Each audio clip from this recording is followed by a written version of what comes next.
స్కందమాత కథ. పురాణాల ప్రకారం తారకాసురుడు అనే రాక్షసుడు కఠోర తపస్సు చేసి బ్రహ్మదేవుని నుంచి అమరత్వం వరం పొందాడు. ఈ వరం ఇచ్చిన తర్వాత ప్రతి వ్యక్తికి మరణం ఖాయమనే సత్యాన్ని బ్రహ్మదేవుడు తెలియజేస్తాడు.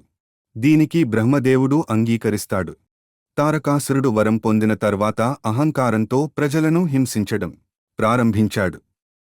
ఈ సందర్భంలో ప్రజలు తమను కాపాడాలని శివయ్యను వేడుకొంటారు. అప్పుడు శివుడు పార్వతిని వివాహం చేసుకుంటారు. వారికి జన్మించిన కుమారుడు కార్తీకేయుడు తారకాసురుడిని సంహరిస్తాడు. అందుకే ఆమెకు స్కందమాతగా పేరొచ్చిందని చెబుతారు. ఈ మాత తన భక్తులకు బలాన్ని, శ్రేయస్సు, మోక్షాన్ని ప్రసాదిస్తుంది. తనను భక్తి శ్రద్ధలతో పూజించిన వారికి ఖచ్చితంగా ఆశీర్వదిస్తుంది. ఈ అమ్మవారి అనుగ్రహం ఉంటే జీవితంలో సుఖశాంతులు లభిస్తాయి.